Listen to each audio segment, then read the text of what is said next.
As Indian External Affairs Minister heads to US for President-elect Donald Trump's inauguration ceremony, a meeting for the foreign affairs of the Quad grouping is on the cards.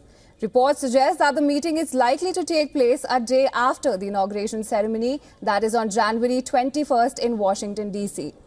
This could mark the first time of the Quad foreign ministers from US, Japan, Australia and India under the Trump 2.0 administration. Ministry of External Affairs official spokesperson Randhir Jaiswal said that the four ministers are expected to be at the inauguration. Japanese Foreign Minister Takeshi Iwaya, Australian Foreign Minister Penny Wong and Jaishankar will have the opportunity to meet the US Secretary of State nominee Marco Rubio on the sidelines of the inauguration. Rubio is known to be a China hawk. In July last year, he had introduced a bill proposing that India be treated similarly to allies like Japan, Israel, South Korea and NATO partners in terms of technology transfers.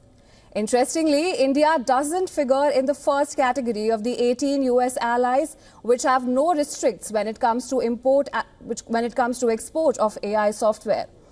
This regulatory framework was brought in by Biden administration. Now remember, Trump became the first US president to name China as a strategic threat and rival during his first term. He had also revived the Quad grouping in 2017. Meanwhile, Jaishankar is expected to meet Vice President J.D. Vance and his wife of Indian origin, Usha Vance, during the trip. Apart from NSA designate Mike Waltz, he had met Waltz during the trip to the US in the last week of December.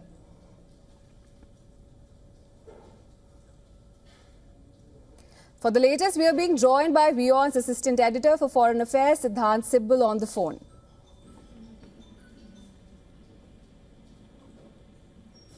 Hi Siddhant, how would you describe the current political atmosphere in the lead-up to Trump's second inauguration? Well, of course, we know that the inauguration is going to happen indoors. This is an announcement that has been made because of the cold weather. But politically, of course, there is, of course, a change, but there is a continuity as well.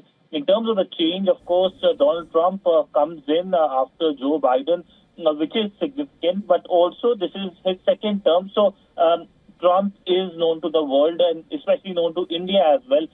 In terms of Quad, of course, we know that the Indian External Affairs Minister is going to represent the Indian government at the inauguration ceremony at the invite of the committee, the Senate Committee on Inauguration and the entire process which has started. But essentially, if you look at the Quad specifically, now Quad was essentially revived under the Trump presidency in 2017 at the ASEAN summit. On the sidelines of the ASEAN summit, leaders met, and before that it has a history in terms of how these four countries came together after the 2004 tsunami. So now, of course, one of the key steps which is seen is the Quad foreign ministers meeting just one day after the inauguration. That shows that how there is an emphasis by the incoming Trump administration on this grouping, which is a grouping where four democratic countries of the Indo-Pacific work with each other. We know last year the summit happened in the United States where key big-ticket initiatives were announced.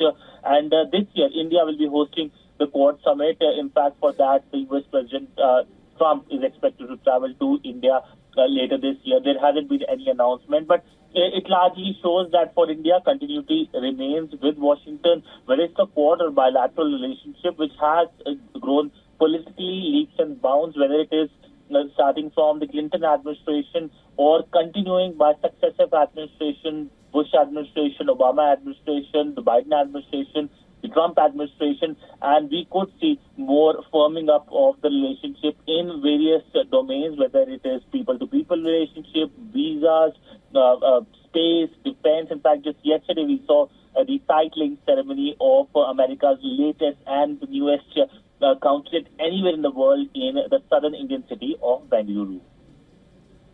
Right. Thanks, Siddhant, for bringing us this report.